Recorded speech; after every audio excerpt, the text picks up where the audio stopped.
رویے ہماری animal brain کی پیداوار ہوتے ہیں۔ نیچرلی، کیونکہ نشئی جو رویے ہوتے ہیں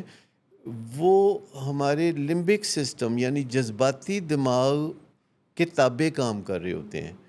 کیونکہ وہ از خود یا خود رو آپ جذبات سمجھ لیں کہ محنت نہیں ہوئی ہوتی آپ کے خیال میں؟ نہیں کوئی سوچا سمجھا کام نہیں وہ ہوتا؟ اصل میں ہمارا ایک اینیمل برین ہے جو ہمیں بیسک سروائیول دیتا ہے۔ مثال کے بنا طور بنایا کام۔ آپ دیکھیں نا، اگر کوئی بندہ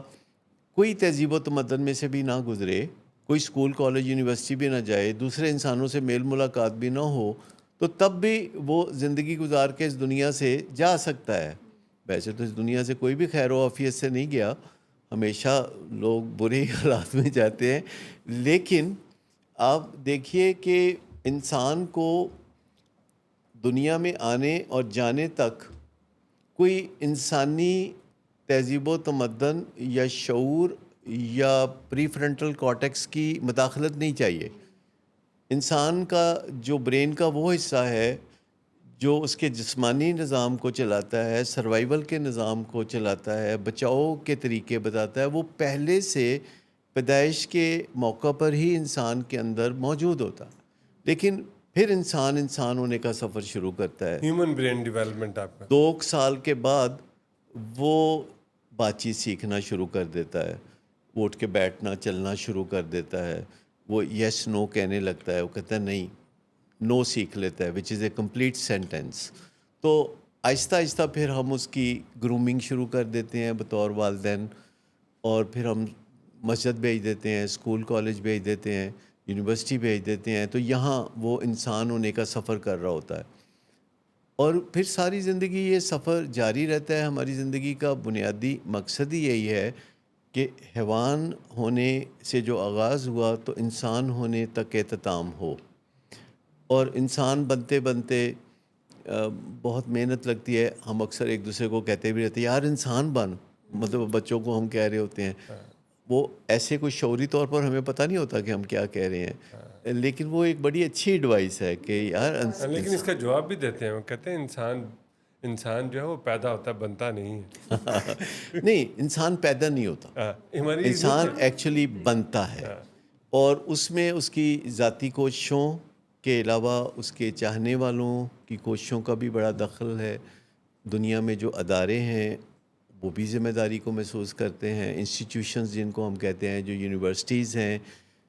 پچھلے 200-400 سال سے یونیورسٹیز نے یہ کام ٹیک اپ کیا ہے کہ انسانوں کی نشو و نما کرنی ہے، انہیں تہذیب و تمدن سکھانی ہے، لیکن یونیورسٹیوں سے لانگ بیفور مذاہب نے اس میں بہت اچھا کردار ادا کیا۔ ہر دنیا میں جب مذہب آیا تو اس نے دنیا کو جس حالت میں پایا اس سے وہ بہتر کر کے گیا۔ تو مذاہب کا یہ احسان ہے بنی نوع انسان پر کہ وہ کافی زیادہ ریڈیکل چینج جب بھی کوئی مذہب آیا تو وہ لایا، لیکن پھر اب چونکہ 200-300 سال سے یہ کام سائنس نے پکڑ لیا کہ انسانوں کو بہتر تہذیب و تمدن، اخلاقیات، نظریات کیسے دینے ہیں، جیسے کہ ہماری زندگی کے دیگر شعبوں میں ہم سائنس سے فائدہ اٹھاتے ہیں، ہم اپنے مذاہب کے اندر بھی چلتے ہیں، لیکن ہم مائک استعمال کرتے ہیں، اسپیکر استعمال کرتے ہیں کہ آواز دور تک جائے۔ اسی طریقے سے ہم سفر کے طریقے اور ہم کمیونیکیشن کے ذرائع، پھر یہ انٹرنیٹ کی جو سورس جس سے ہم کنیکٹڈ رہتے ہیں کہ رائٹ اینڈ رانگ کے درمیان ہم کسی وقت بھی چاہیں تو بہت کوئکلی ہم فیصلہ کر سکتے ہیں انٹرنیٹ کی مدد سے، گوگل کی مدد سے یا یوٹیوب یا چیٹ جی پی ٹی، تو آپ فہم و فراست کو بڑی تیزی سے انہانس کرتے ہیں،